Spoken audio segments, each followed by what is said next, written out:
Bueno, chicos, ¿cómo andamos? ¿Todo bien? ¿Prepararon los mates para calentar el cuerpito? Bueno, primero, antes que nada,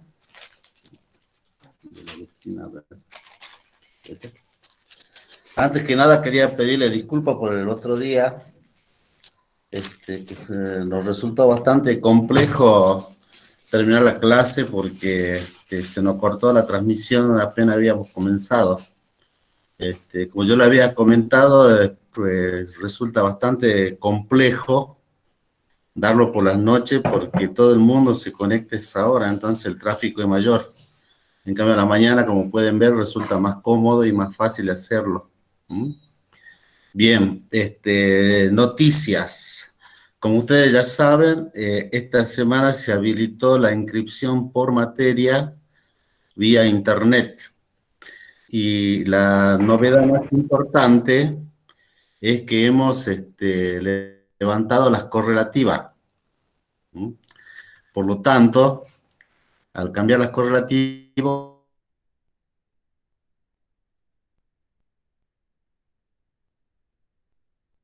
ustedes esto no quiere decir de que no, si la tienen regular no la vayan a rendir, obviamente que tienen que rendirla, ¿m?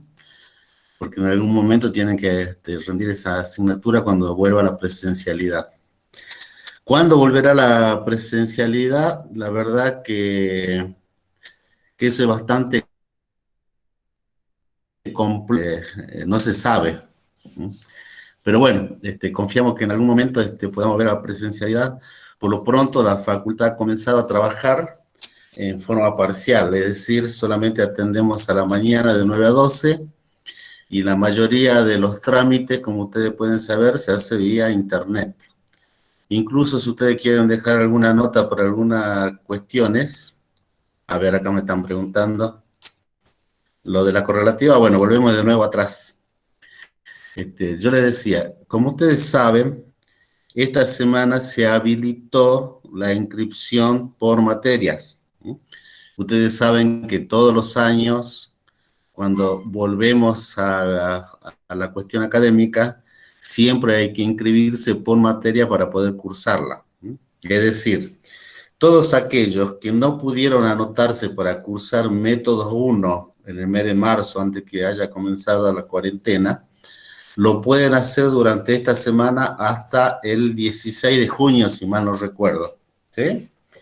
Anótense, no dejen de inscribirse por materia, porque si no figuran después en el listado oficial que nos pase la facultad de inscriptos, nosotros no le vamos a poder pasar las bellas notas que ustedes van a sacar en método 1, que seguramente va a ser todos 10. ¿Ah?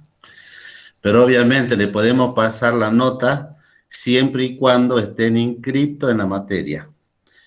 Los que ya se inscribieron en la materia en marzo, no hay problema, ya está. Los que aún no se inscribieron para cursar método 1, tienen que hacerlo antes del 16, acuérdense, ¿no? Entran al sistema, hacen la reinscripción anual que se hace todos los años, y ahí nomás aprovechan y se inscriben por sistema.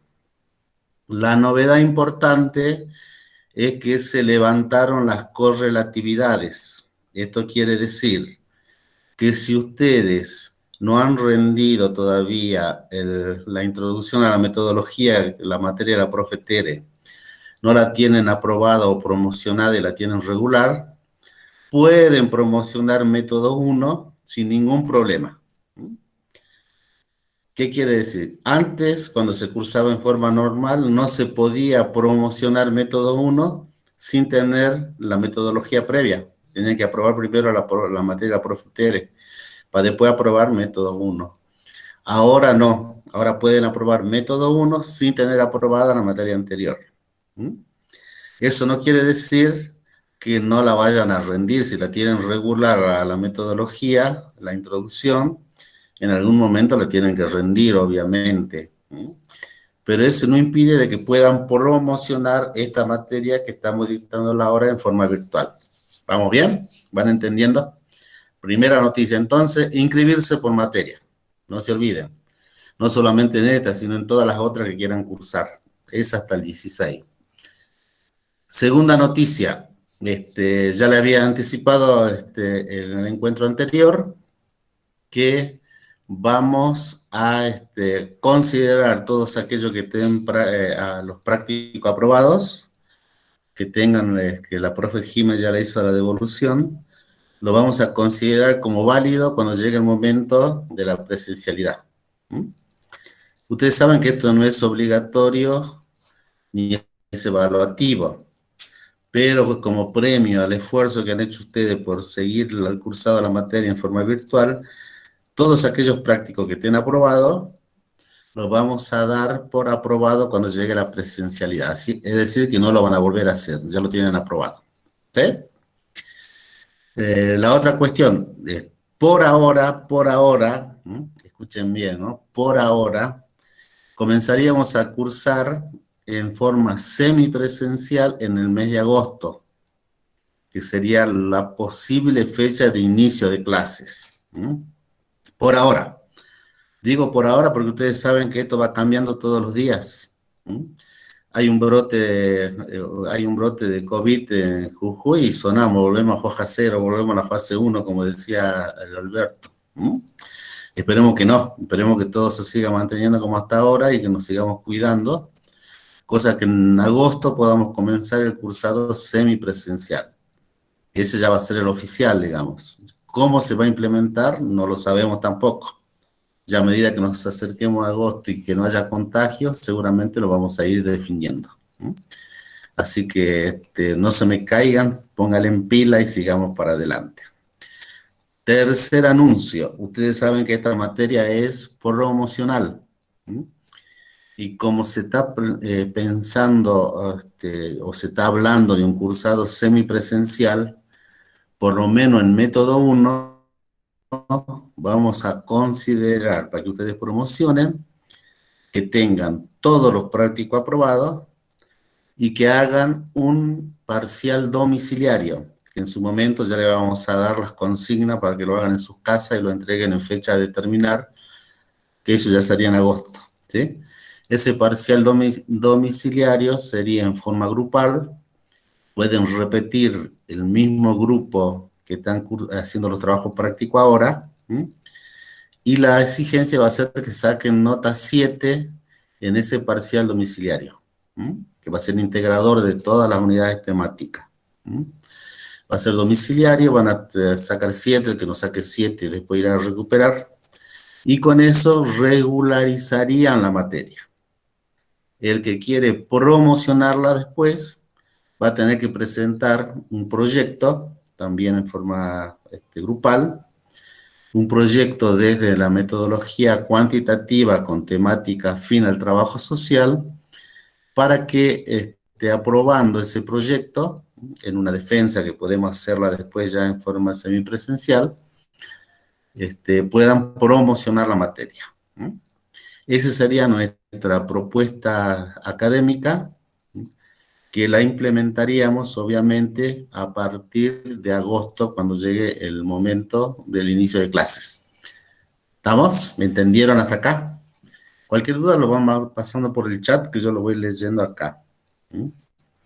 Dice, cuando se refiere de métodos 1, a ver, leamos la pregunta del alumno o la alumna. ¿Se refiere a la materia de primer año? No, método 1 era nuestra. ¿Mm? La de primer año se llama Introducción a la metodología del trabajo social. Ese es de la profe Tere. ¿Mm? La nuestra se llama Métodos 1, es Metodología de la Investigación Social y Trabajo Social 1, donde vamos a ver la cuantitativa. Luego ustedes van a cursar con la profe Gisela una materia que se llama Investigación Social y Trabajo Social 2, en donde van a ver la otra cara de la moneda, que es la parte cualitativa. ¿Me entienden? Es decir, que ustedes a lo largo de la carrera tienen 4 metodologías. La de la profe Tere, que es la introducción, Método 1, que es puramente cuantitativa, que es la que estamos dando nosotros. Método 2, que es puramente cualitativa, que es la que van a cursar el año que viene con la profe Gisela. Y cerramos el círculo metodológico con el taller de trabajo final, que es donde van a volver a tener a la profe Tere Contreras como docente, ¿sí? Y ahí ustedes van a formular sus trabajos ya a finales de grado. ¿Les queda claro cómo es el trayecto metodológico? ¿Sí? Vuelvo a decir, cuando yo hablo de método 1, hablo de mi materia que es cuantitativa. ¿Estamos? Bien. Vamos a comenzar la unidad número 3. A ver si Noelia, si ponemos la... Ustedes pueden seguirnos. Ustedes también la tienen subida, así que lo pueden ver. ¿Mm? Ahora Noelia va a poner en pantalla el PowerPoint para que ustedes puedan ir siguiendo la clase a partir del Power. Bien. ¿Qué es lo que vamos a ver en la unidad 3? Hagamos un pequeño repasito. Nosotros comenzamos la unidad 1, que es súper teórica, en donde vimos más que nada lo que es la investigación cuantitativa en su marco de referencia epistemológico. Es decir, ¿qué vimos en la 1?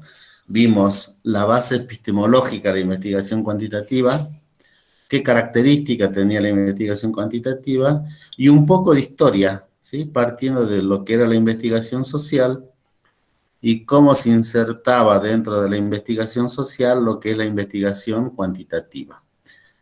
Y ahí vimos algunos referentes, como Comte, como Durkheim, vimos la fase de la investigación cuantitativa, vimos el protopositivismo, el positivismo clásico, etcétera, etcétera, etcétera. Luego pasamos a la unidad número 2, en donde comenzamos a ver si es posible medir la realidad social. Y ahí vimos la disyuntiva que hay entre la investigación cuantitativa y la investigación cualitativa. ¿Qué es la investigación? ¿Para qué sirve? ¿Qué características tiene la investigación cuantitativa en el trabajo social en particular?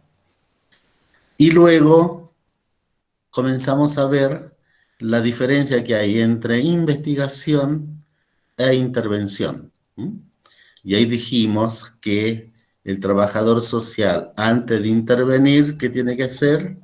Investigar para conocer la realidad social en la que está trabajando. A partir de la unidad 3, ya comenzamos a ver lo que es el diseño de la investigación cuantitativa, es decir, cómo yo me puedo plantear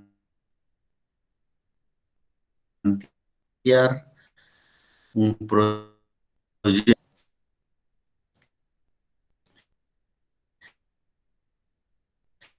que es lo que nos convoca hoy. A ver, acá, profe, para promocionar la materia y hacer el proyecto puede ser con el mismo grupo de personas a trabajo práctico y va a ser con un número más reducido. No, va a ser el mismo. Los mismos que están trabajando como trabajo práctico pueden ser los integrantes para hacer el trabajo final. Es más, el que lo quiera hacer en forma individual, también lo puede hacer en forma individual debido a las circunstancias particulares por las que pasamos. Aprovechen de hacer bien el proyecto porque es la única vez en todo el cursado de la carrera en donde van a ver la formulación de un proyecto de investigación cuantitativo. Por eso insistimos mucho en que sea bien hecho. Si no me equivoco, dijo que sí se podía hacer con el mismo grupo. Sí, con el mismo grupo. Así. Exactamente. Y el que lo quiera hacer individual, lo hace individual. Bien. Sigamos entonces.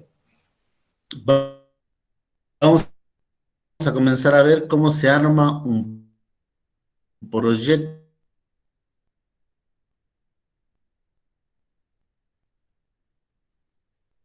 de investigación, tipo de investigaciones según la fuente de datos. Vamos a ver una investigación básica o aplicada y el alcance de la investigación cuantitativa. Vamos a ver alcances exploratorio, descriptivo, correlacional, explicativo y los tipos de diseño, experimentales y no experimentales.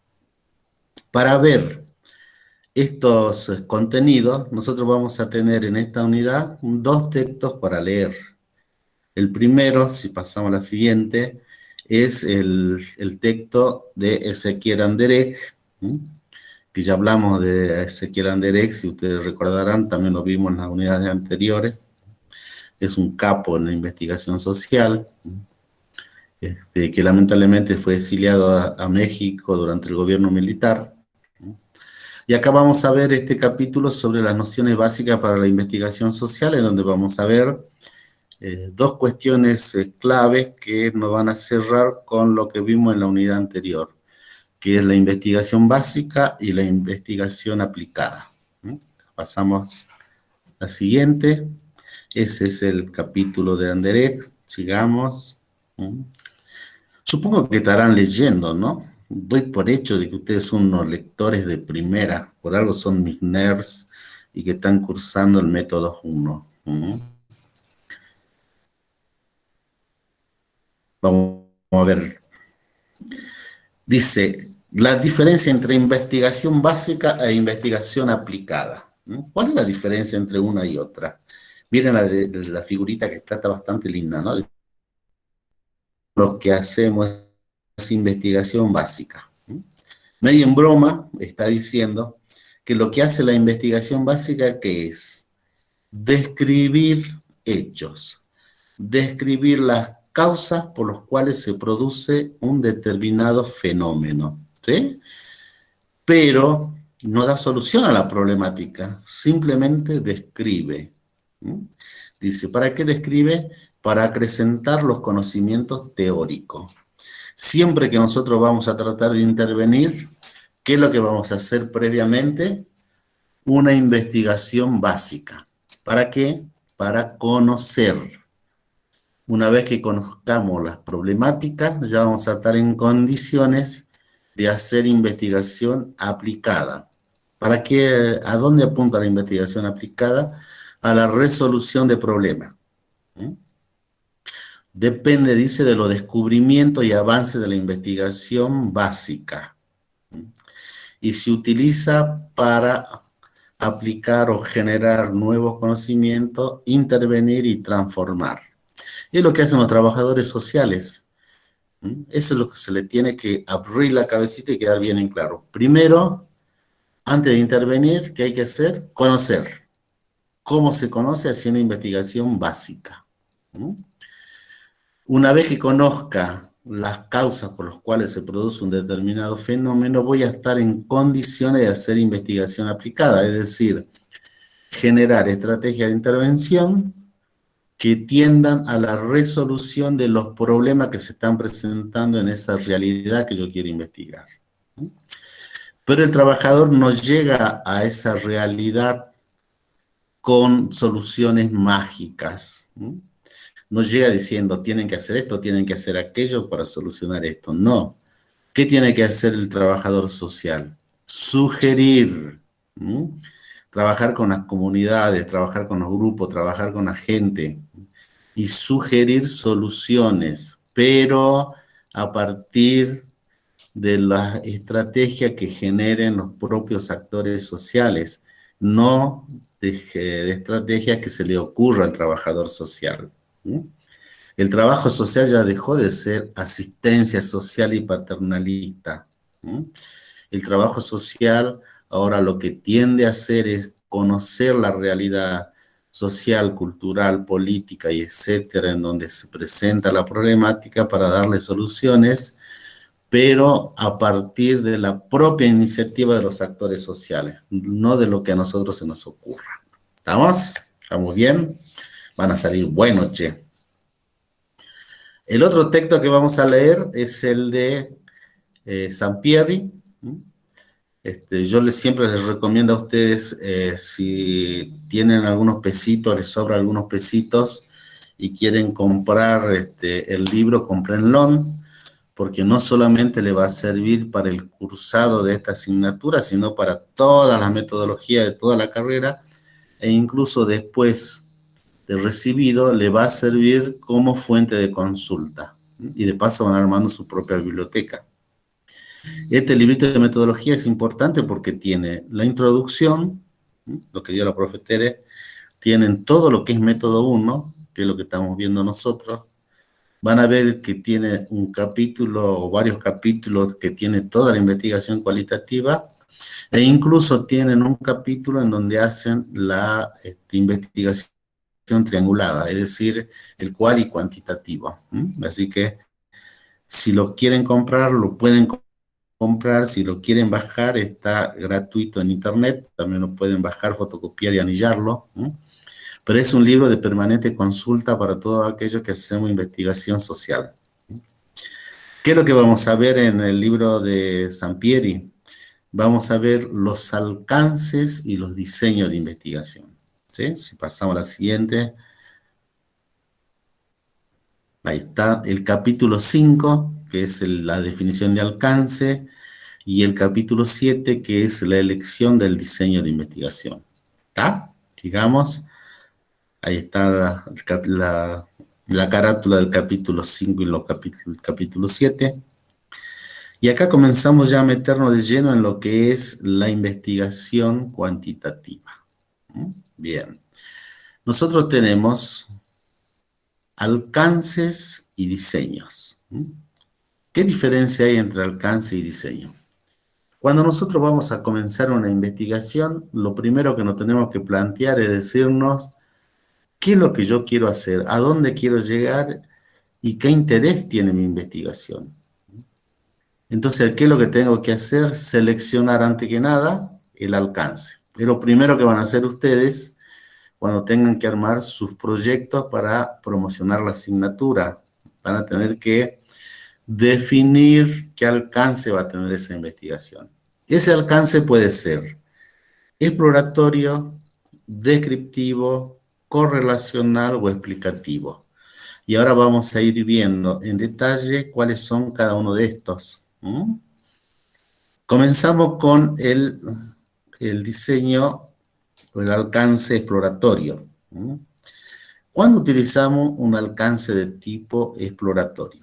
Generalmente dice que los alcances exploratorios son cuando no sabemos nada sobre el tema o se sabe muy poco. Es decir, yo quiero investigar un tema sobre el cual se ha escrito muy poco o no se sabe nada. ¿Estamos? Entonces, ¿qué hago? Me conviene hacer un alcance exploratorio, sin ninguna duda. Vuelvo a decir, se utiliza cuando no se conoce nada sobre el tema, o se conoce muy poco. Son los famosos estudios en donde ustedes van a ser innovadores. Van a tomar temática del trabajo social que ha sido muy poco investigado o nada. Ahora vamos a ver los ejemplos, van a ver todas las cosas que puede hacer y investigar el trabajador social que ustedes ni siquiera se imaginan. Entonces, ¿para qué me sirve el alcance exploratorio? Dice, investiga problemas pocos estudiados, como le decía recién, indagan desde una perspectiva innovadora y preparan el terreno para nuevos estudios. Yo, cuando hacíamos las clases presenciales, le decía como ejercicio a mis alumnos, a ver, pensemos temas que puede investigar el trabajo social que sean innovadores. ¿Por qué? Porque generalmente, ¿qué estudiamos como trabajadores sociales y qué investigamos? La pobreza, la desnutrición, la exclusión, son temas bastante trillados. Sin embargo, nosotros tenemos que tener la capacidad de poder generar nuevos campos de estudio, nuevos campos de investigación. Uno de los requisitos que le van a pedir cuando llegue el momento de hacer sus trabajos finales de grado es que el tema que elijan tiene que ser innovador. Entonces tienen que pensar algún trabajo o alguna temática que sea innovadora. Entonces, los estudios explorativos, ¿a dónde apuntan? Se utilizan cuando el objetivo de la investigación es examinar un tema o problema poco estudiado. Se tienen mucha duda, no se ha abordado antes, no se sabe nada. La revisión bibliográfica reveló que hay solo ideas o guías no investigadas vagamente sobre el problema en estudio. No se sabe muy mucho. ¿Qué valor tiene? Dice, sirve para familiarizarnos con fenómenos desconocidos, es decir, conocer la realidad social sobre la que voy a intervenir, obtener información sobre la posibilidad de llevar a cabo una investigación más completa, investigar nuevos problemas. Eso es importante, ¿no? Uno que cuando hace una investigación y llega a las conclusiones, no quiere decir que la investigación se ha cerrado. Siempre la investigación queda abierta para el que venga por detrás y trate de profundizar más la temática que hemos investigado. Por eso se dice que la investigación es abierta. No tenemos que ser egoístas con nuestra investigación y con los resultados que nosotros obtuvimos. A ver, veamos ejemplos de diseño de alcances exploratorios. Miren este trabajo. Trabajo social, tribu urbana y familia. Pequeña biografía de cambios sociales, una mirada multidisciplinaria, sistémica y cibernética. Miren qué innovador el tema. Miren lo que abordan los trabajadores sociales, las tribus urbanas. ¿Quién se podía imaginar? Los cambios sociales que hay en relación a las tribus urbanas. Siempre la investigación en trabajo social, lo vamos a ver en todos los ejemplos, se engloban en los modos de intervención del trabajo social. ¿Cuáles son esos modos de intervención? Los estudios de caso, grupo, comunidad y familia. ¿Sí? Siempre son los 4 ejes sobre el que gira la investigación en trabajo social. En este caso en particular, estamos en lo que es la familia, tribus urbana y familia. ¿Por qué es exploratorio? Porque es un tema muy poco estudiado y muy poco abordado desde el trabajo social. Veamos el ejemplo siguiente. Dice, territorialidad, trabajo social y la imposibilidad de lo transnacional, un estudio exploratorio. Miren qué interesante también, ¿no? Trabaja la discriminación que hay en los migrantes cuando llegan a un nuevo territorio. Y acá estamos hablando de trabajo social en grupo. Cómo esos grupos se sienten discriminados cuando emigran a otra localidad y ocupan nuevos territorios. También tema bastante interesante, muy poco estudiado, y que también se engloba dentro de lo que es lo exploratorio. Bien, sigamos. El siguiente alcance es lo que se llama el alcance descriptivos. ¿Qué hace un alcance descriptivo? Considera el fenómeno estudiado y sus componentes, dice. Miden conceptos y definen variables. Bueno, acá ya vamos a comenzar a meter el concepto de variable, que es tan importante en la investigación cuantitativa.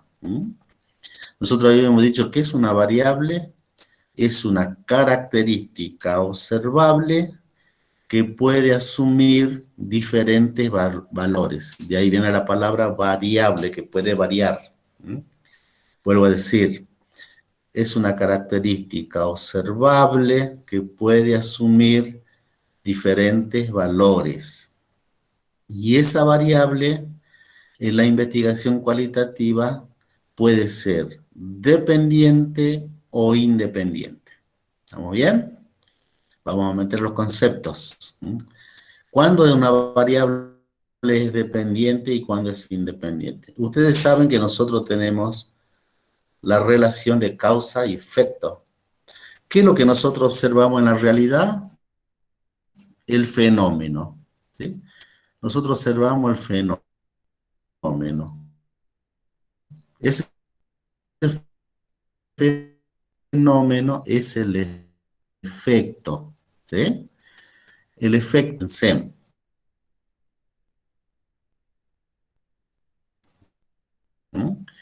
En cambio, es dependiente. A ver, les doy un ejemplo. Yo digo, fumar causa cáncer de pulmón. ¿Sí? Vuelvo a decir, te dan una hipótesis. Fumar causa cáncer de pulmón. A ver, dice que se entrecortó, vuelvo a decir. Nosotros tenemos en la investigación cuantitativa una relación directa entre dos variables. una variable que vamos a llamar independiente y otra variable que vamos a llamar dependiente. Cuando yo observo un fenómeno, el fenómeno ese que yo estoy observando es lo que se llama la variable dependiente. Las causas que producen esas variables, ese fenómeno, es lo que se denomina variable independiente. Le doy un ejemplo, miren. Fumar causa cáncer de pulmón. Fumar causa cáncer de pulmón. ¿Sí? ¿Qué es lo que yo observo en la realidad? Que la gente enferma de cáncer de pulmón. Ese es el fenómeno que yo observo. ¿Sí? Entonces, el fenómeno que yo observo es el efecto. Cáncer de pulmón sería, en este caso, la variable dependiente. ¿Por qué? Porque es el fenómeno que yo observo en la realidad. ¿Mm? ¿Qué es lo que produce el cáncer de pulmón? Fumar. ¿Sí? ¿Se va entendiendo? Fumar es lo que causa el cáncer de pulmón. Entonces, fumar, ¿qué sería? La variable independiente. ¿Por qué? Porque si la gente fuma, se enferma de cáncer. Si no fuma, no se enferma de cáncer. O sea, ¿qué es lo que está haciendo variar el fenómeno? ¿Ah? ¿Se va entendiendo? Tienen que practicarlo. Este concepto es re importante. Les doy otro, a ver, otro ejemplo. A ver, a ver, ¿qué se me ocurre? Pensemos, las madres de bajos recursos económicos, las madres de bajos recursos económicos tienen más probabilidades de tener hijos desnutridos que las madres de recursos económicos altos. ¿No? A ver si ustedes pueden determinar cuál es la variable dependiente y cuál es la independiente. Vuelvo a decir, las madres de recursos económicos bajos tienen más probabilidades de tener hijos desnutridos que las madres de recursos económicos altos. ¿Está? Bien, pensemos ahora. ¿Mm? Acá una Cecilia Elizabeth Jiménez dijo, la Cecilia dijo que la variable dependiente es la desnutrición. ¿Sí? ¿Será verdad? ¿Será mentira? La Cecilia tiene razón. ¿Por qué? Muy bien, Cecilia, usted parece una nurse. ¿Mm? ¿Por qué tiene razón la Cecilia? Porque obviamente, ¿cuál es el fenómeno que yo estoy observando? ¿Qué es lo que yo estoy observando? Los chicos desnutridos. Ese es el fenómeno, ¿sí? Entonces yo al observar a los chicos desnutridos, que es mi fenómeno, ya estoy viendo cuál es la variable dependiente, la desnutrición. ¿Y cuál sería la independiente? El recurso económico de las madres. ¿Por qué? Porque me está diciendo que si las madres tienen recurso económico bajo, lo más probable es que tengan hijos desnutridos. En cambio, si tienen recursos económicos altos, lo más probable es que no tengan hijos desnutridos. ¿Vieron cómo la variable independiente hace variar a la dependiente? ¿Sí? ¿Se entiende? Bueno, vamos a seguir practicando a lo largo de las diapositivas que nos quedan. Entonces, los estudios descriptivos que hacen buscan especificar la propiedad de las características y los perfiles de personas, grupos, comunidades, procesos, objetos o cualquier otro fenómeno que se someta a un análisis. En otra palabra, ¿qué busca hacer? Describir, como la misma palabra lo dice, describe fenómenos, describe la relación que se produce entre esas dos variables. Por eso dice, se utilizan para describir fenómenos, situaciones, contextos y eventos. Y es importante que tengan en cuenta esto. ¿Sí? ¿Por qué? Porque la investigación, uno no investiga por investigar y como a uno como a uno se les ocurre. Hay que seguir un método, es lo que nosotros vimos como un método científico. Y seguir ese método y ponerlo en contexto. ¿Qué quiere decir ponerlo en contexto? que no me tengo que quedar solamente con el fenómeno, sino que también tengo que analizar el contexto en donde ese fenómeno se produce. ¿Mm? Por ejemplo, yo digo, los chicos están desnutridos, pero hay un contexto social, cultural y político a la vuelta, ¿mm?, que está incidiendo para que esos chicos estén desnutridos. ¿Mm?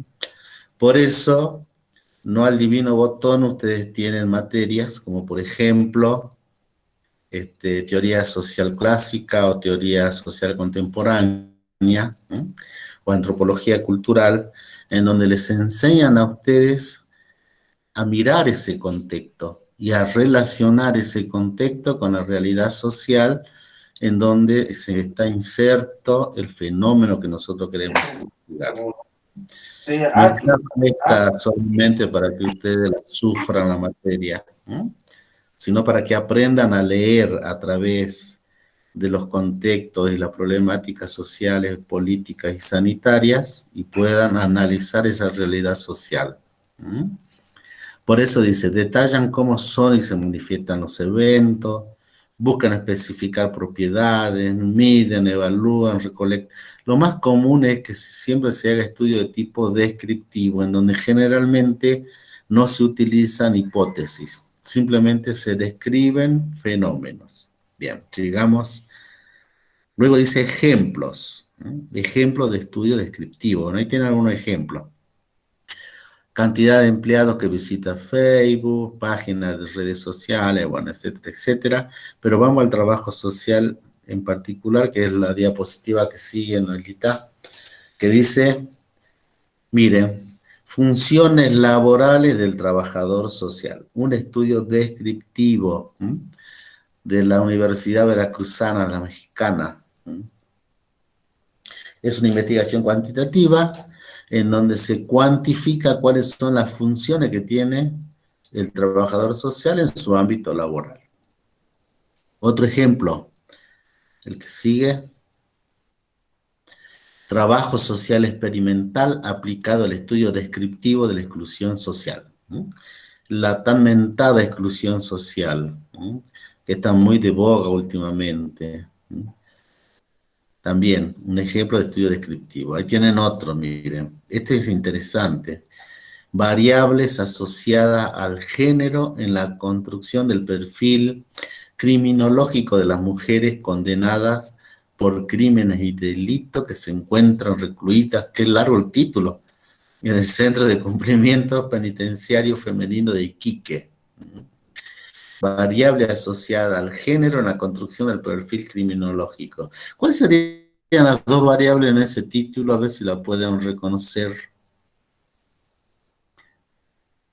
Variable asociada al género en la construcción del perfil criminológico. ¿Mm? Miren qué interesante. ¿Qué es lo que yo observo? Yo observo el perfil criminológico. ¿Mm? ¿Por qué se comportan de esa manera? ¿Mm? Y aparentemente lo que está planteando este trabajo es que de acuerdo al género van a tener la construcción del perfil criminológico. ¿Mm? Interesante, ¿no? Ahí sería perfil criminológico, sería la variable dependiente, y las variables asociadas al género, que no sé cuáles serán, serían las variables dependientes, independientes. ¿Mm?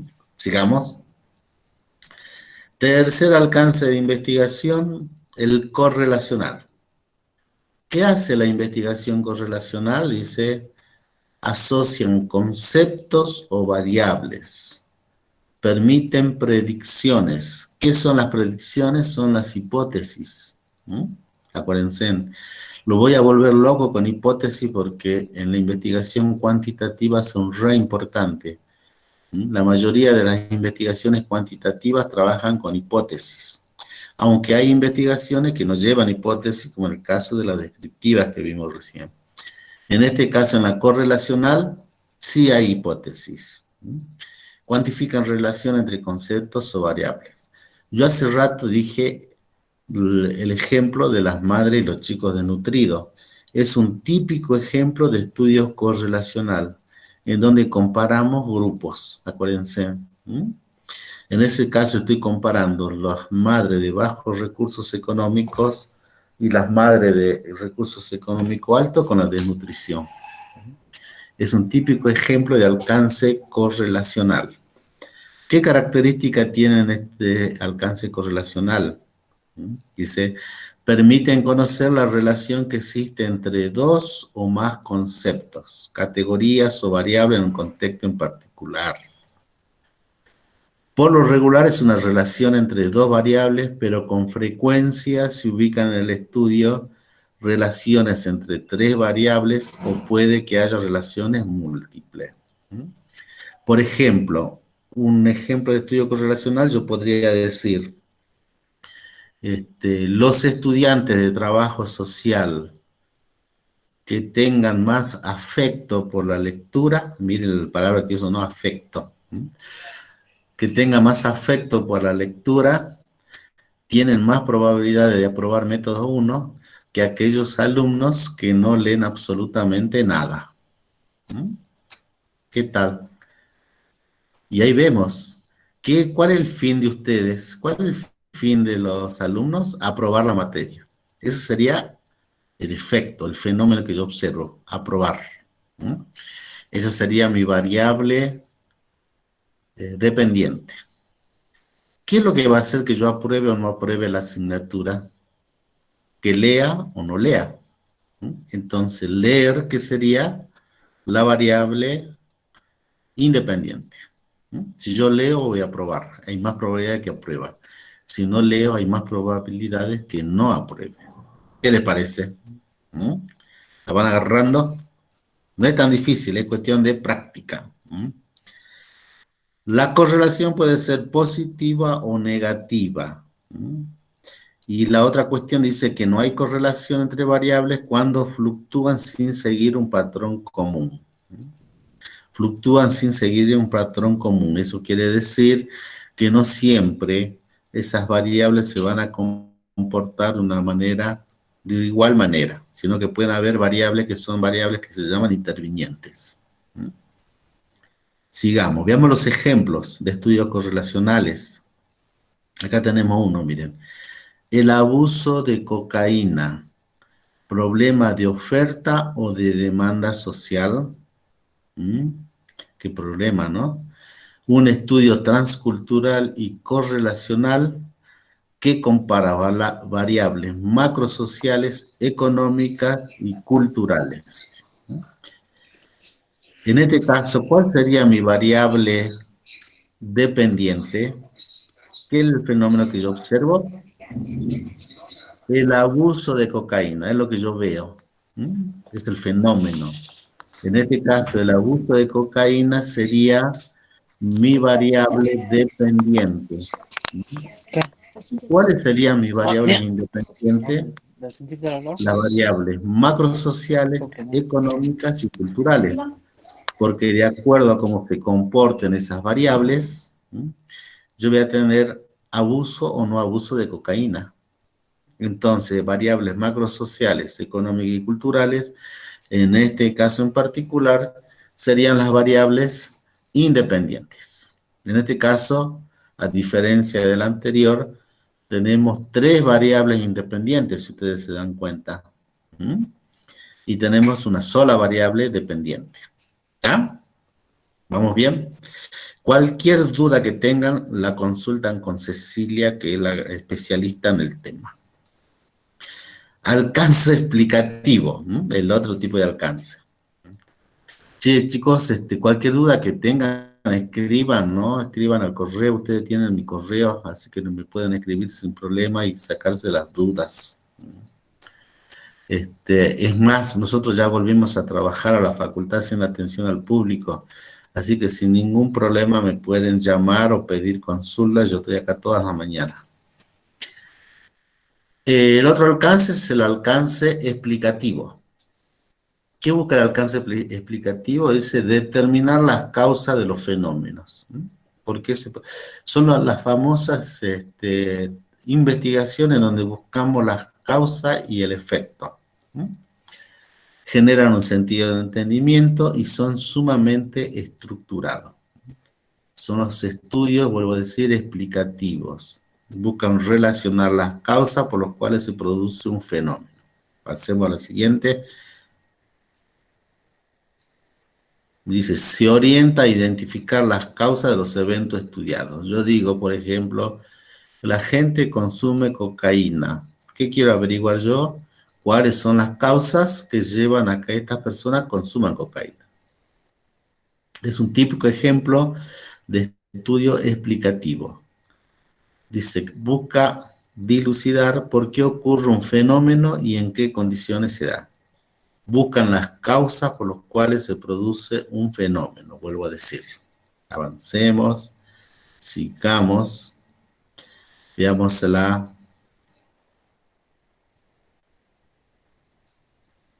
los ejemplos, ahí tienen, miren, movilidad social y dinámica familiar, una explicación al estudio de la emancipación familiar en España, movilidad social y dinámica familiar, una aplicación al estudio de la emancipación familiar en España. Volvamos a hacer el mismo ejercicio que veníamos haciendo. ¿Cuál sería acá, en este caso en particular, el fenómeno? El efecto. ¿Mm? ¿Cuál sería? La emancipación familiar. ¿Mm? ¿Por qué? Porque yo observo que la gente se emancipa. ¿Mm?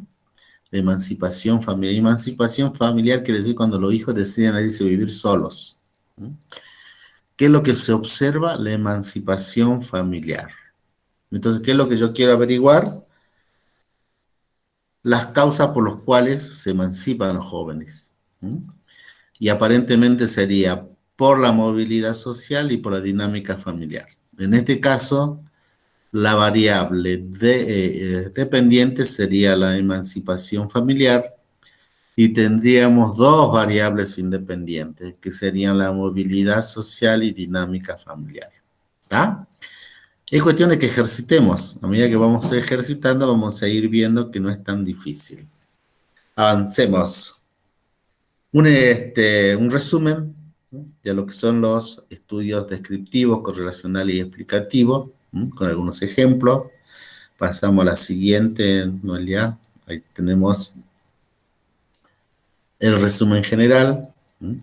Los estudios exploratorios buscan dar una información general respecto a un fenómeno o problema poco conocido. ¿No? Ya lo estamos repasando. Lo descriptivo, información detallada respecto a un fenómeno o problema para describir sus dimensiones. Los estudios correlacionales, información respecto a la relación entre dos o más variables, lo que busca es comparar grupos, acuérdense. ¿No? Los correlacionales comparan grupos. Y los explicativos que buscan buscar las causas por las cuales se produce un fenómeno. Cuando ustedes vayan a plantearse sus diseños, ahora cuando llegue el momento de hacerlo, tienen que elegir alguno de estos alcances en los cuales se va a enmarcar ese proyecto final con el cual ustedes van a promocionar seguramente la materia. ¿No?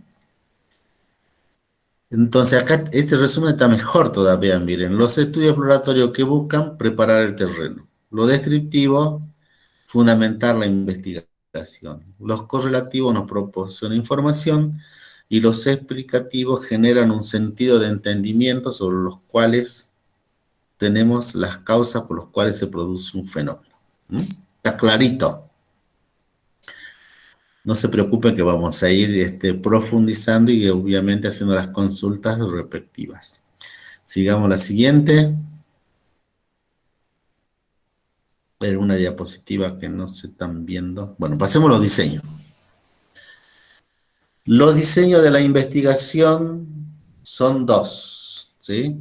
Tenemos los experimentales y los no experimentales. ¿No? ¿Cuál es la diferencia entre uno y otro? Que los diseños experimentales, ¿no?, se realizan en ambientes controlados, es decir, en donde el investigador puede controlar el ambiente en donde va a realizar el experimento. Como nosotros somos investigadores sociales, obviamente no vamos a hacer investigación experimental. ¿No?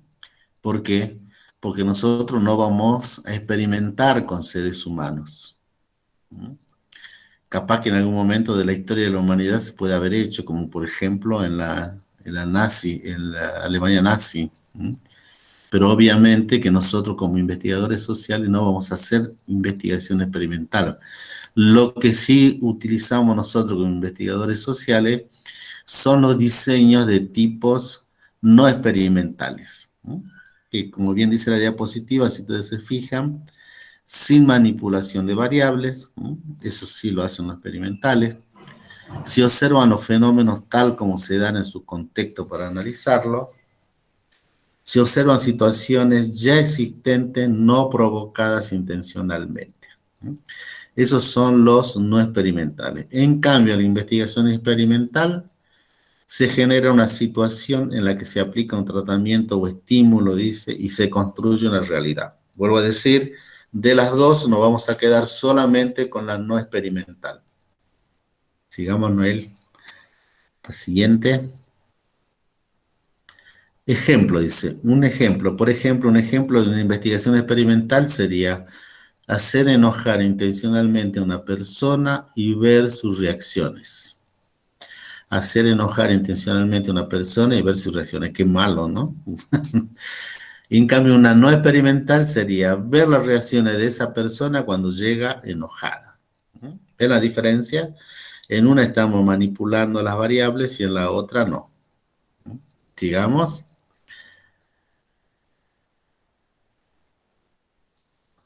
Sigamos. Ahí está. Diseños de investigación, tipos. ¿Cuáles son los tipos de la investigación no experimental? Acuérdense, en la investigación experimental tenemos dos. ¿No? Los estudios longitudinales o evolutivos y los estudios transicionales o transversales. Esos son los no experimentales. ¿Mm? ¿Qué diferencia hay entre el longitudinal y el transversal?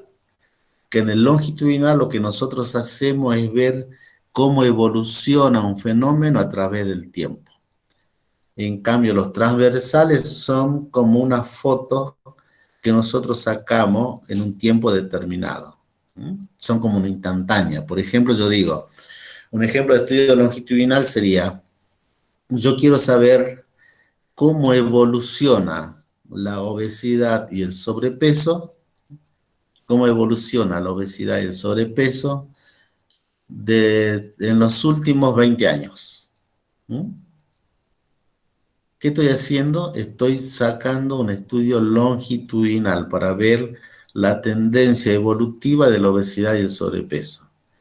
En cambio, un ejemplo de transversal sería, yo quiero conocer el estado nutricional de los niños que concurren a una determinada escuela entre el 1 de marzo del 2020 y el 31 de mayo del 2020. Ahí está mi foto, esa es mi instantánea. ¿Sí? No estoy haciendo seguimiento de nada. ¿Mm? Los estudios longitudinales son de tres tipos. Pueden ser con diseño de tendencia, que son las famosas secular trends en inglés, los diseños de análisis evolutivo de grupos, que son los famosos estudios de corte, que lo escuchamos nombrar muchas veces, y los diseños de panel.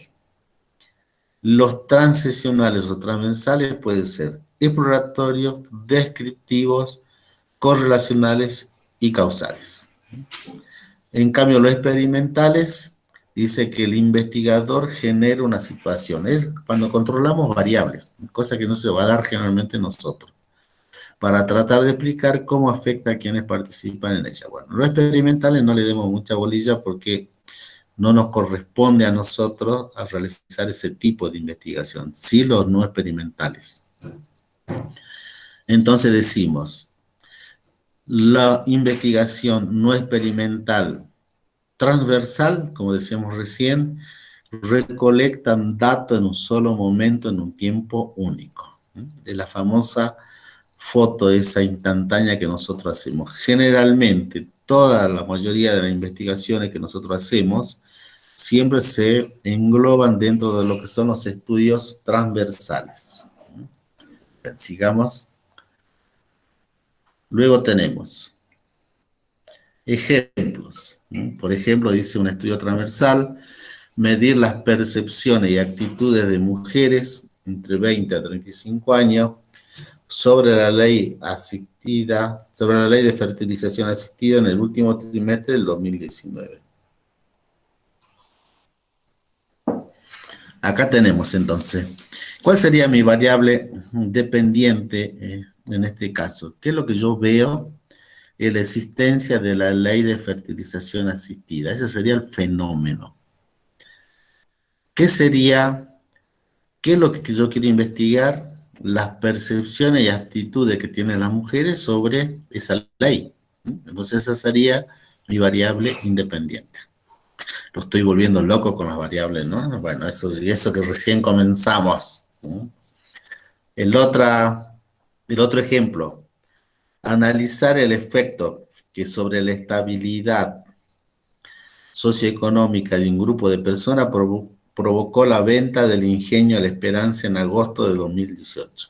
Lo mismo, ¿cuál es el fenómeno que yo observo? La venta del ingenio.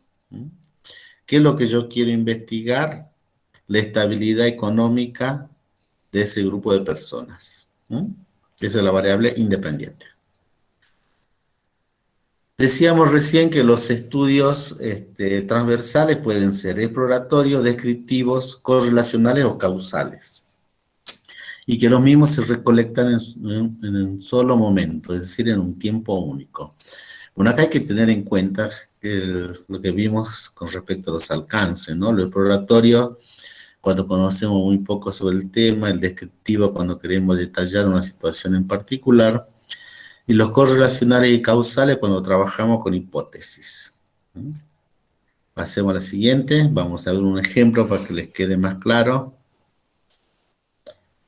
Miren, alcoholismo y factores de riesgo, estudio descriptivo de corte transversal en el área rural de Cumanayagua, Cuba. Bien. ¿Cuáles son mis dos variables de estudio acá?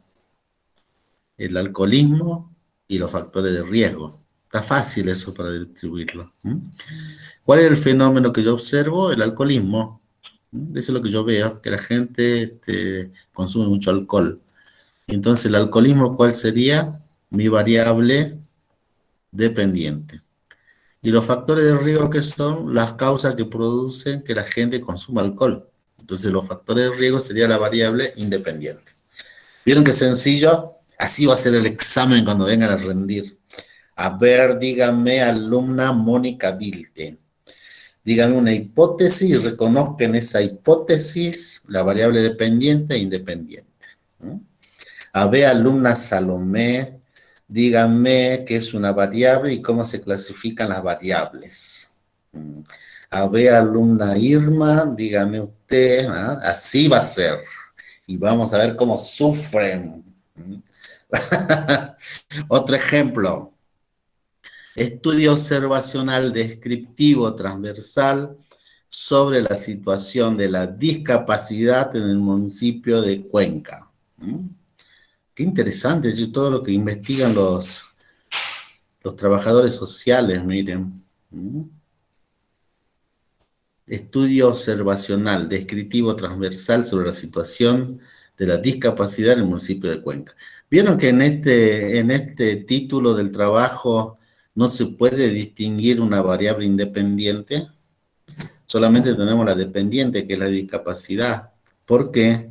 Porque es un estudio descriptivo, y en los estudios descriptivos no se trabaja generalmente con esa relación causal entre las variables.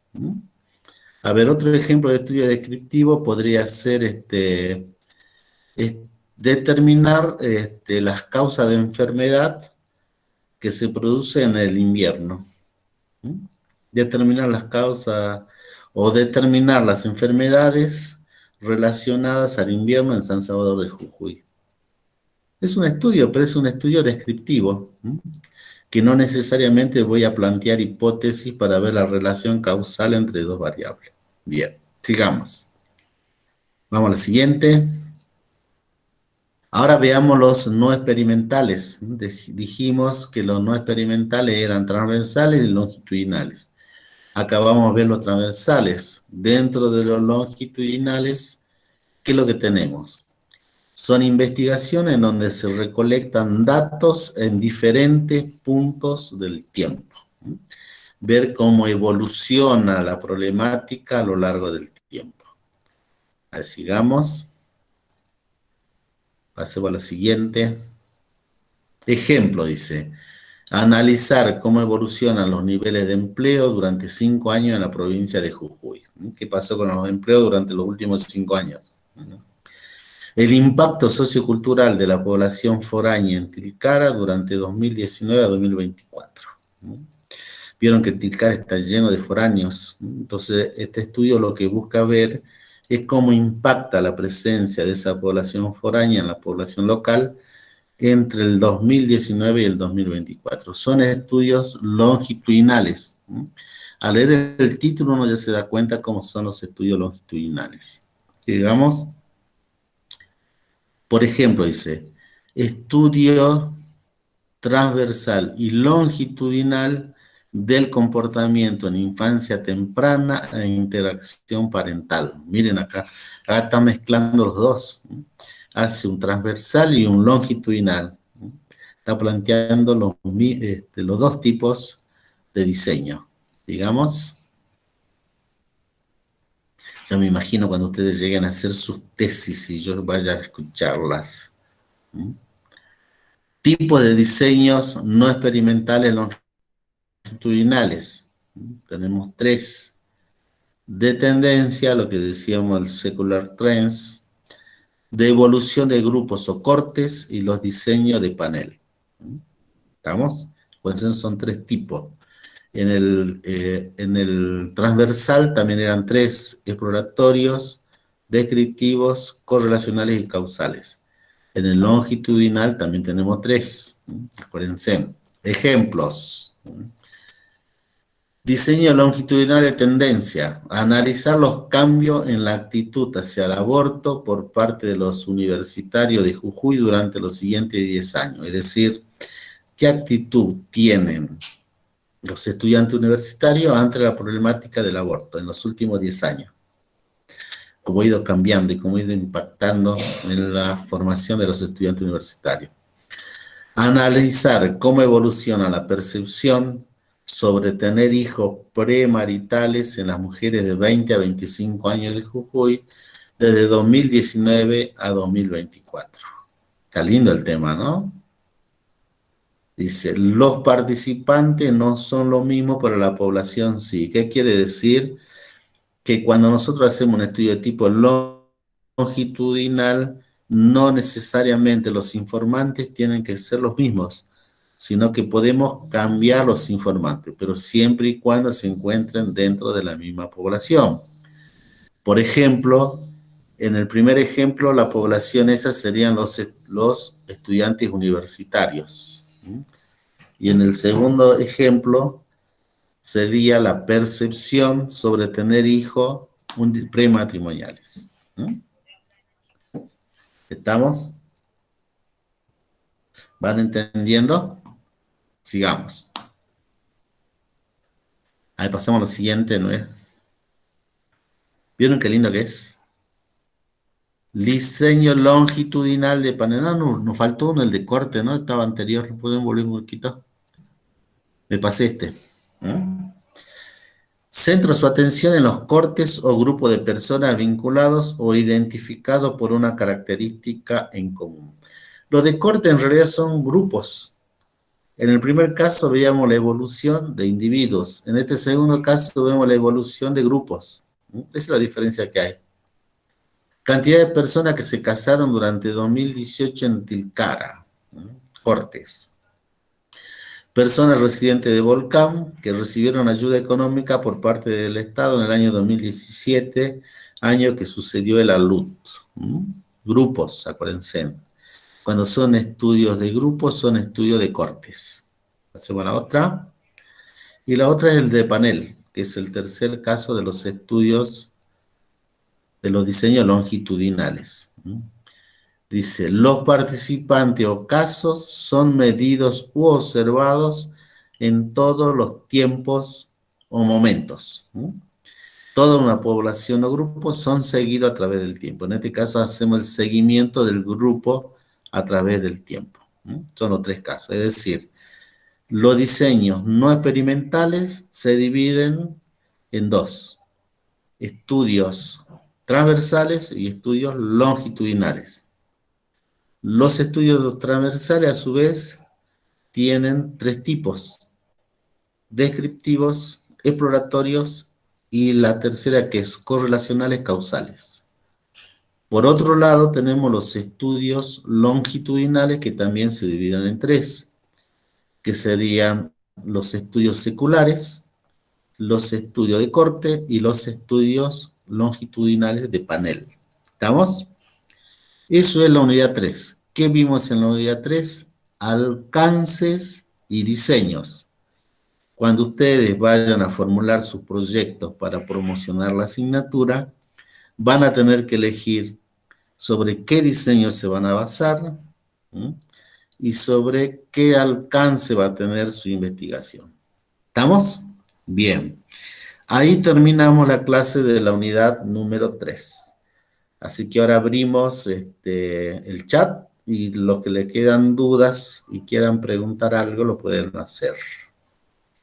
De cualquier manera, esta clase va a quedar grabada y va a quedar subida después al aula virtual, como veníamos haciendo con las otras.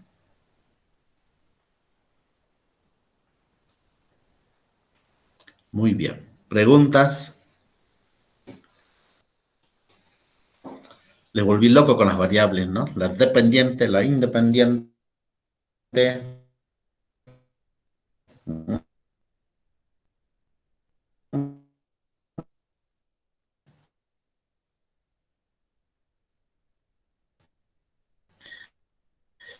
Lo que le tiene que quedar claro a la clase de qué diseño va a tener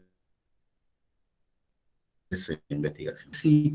Es que ustedes, cuando se juntan en grupo, vayan pensando qué temática van a abordar en ese proyecto de investigación. Que, como les decía hace un ratito, tiene que ser un tema que sea de trabajo social y que sea innovador. Sorpréndanme con temas que sean innovadores. ¿Sí? Bien. Veamos las preguntas. Dice, ¿qué fecha estipulada tiene el parcial domiciliario? Todavía no hay nada escrito. Acuérdense que recién las clases supuestamente van a comenzar en agosto, si no pasa absolutamente nada raro en el medio. Así que por ahora no hay fecha. Profe, ¿el trabajo grupal que usted dijo sería como trabajo de campo o me equivoco? No, no. El trabajo grupal es un trabajo de diseño nada más. No van a salir al campo a juntar datos. Simplemente van a plantear el diseño de investigación. ¿Qué harían ustedes potencialmente si tendrían que formular un proyecto de investigación? No hay salida al campo, ¿no? Muy bien. ¿Alguna otra pregunta? ¿Nada más? Bueno, escúchenme. Profe, en el trabajo práctico 3, en la consigna 5, nos pide elaborar preguntas exactamente sobre los alcances, tal cual. En la consigna 5 no se puede elaborar preguntas sobre... Exactamente. ¿Qué preguntarían ustedes en un alcance exploratorio? ¿Qué preguntarían en un alcance descriptivo? Y así sucesivamente con los otros dos. Piense, hagan trabajar la cabecita. De cualquier manera, los trabajos, número 3, pueden ser, una vez corregidos, pueden ser recuperados, así que no se hagan problema. Bueno, Noelia ya le subió en el aula virtual que la nueva fecha de presentación del TP3 va a ser el lunes 8. ¿Sí?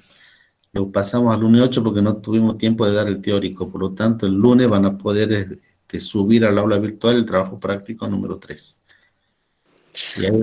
Profe, Sí. Bueno, yo hacía la pregunta esa, la de las consignas número 5, con respecto a los alcances para elaborarlo.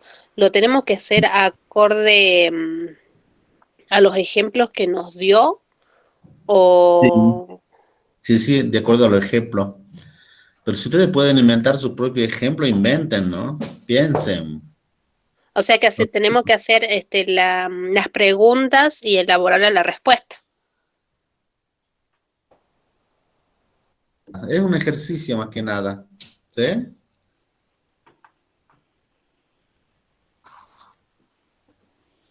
Bueno, en vista de que nosotros tuvimos la clase,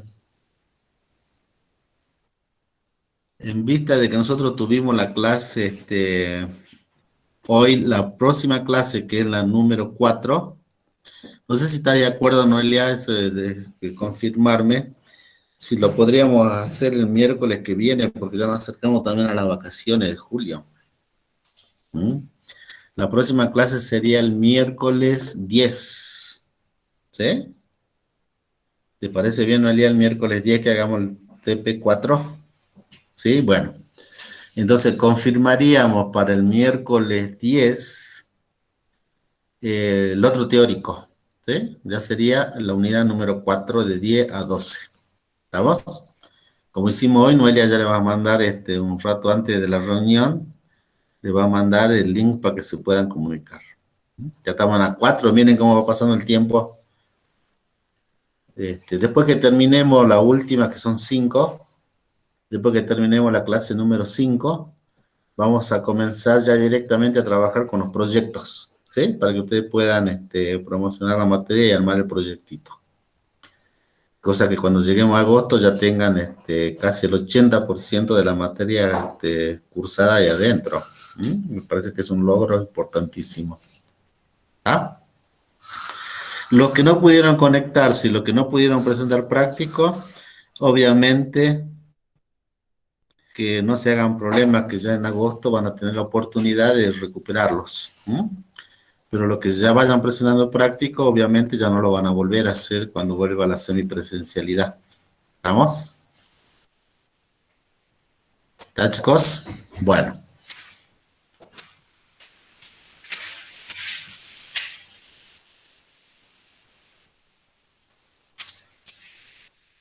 exactamente. Dice, el punto 3 hay que poner a qué tipo de estudio corresponden. Tienen que poner el tipo de estudio y justificar por qué piensan que es así. Ahí los quiero ver. Pero ustedes son capos. Ustedes seguramente van a sacarse 10 en todos los trabajos prácticos. Bien. Bueno, chicos, quedamos para el miércoles. Ha sido un gusto haberlos visto de nuevo, haberlos visto bien. Así que a cuidarse y aprovechen de leer y compartir con sus familias. Nos estamos viendo el miércoles. Cualquier cosa nos escriben a los correos. ¿Ah? Bueno, nos vemos.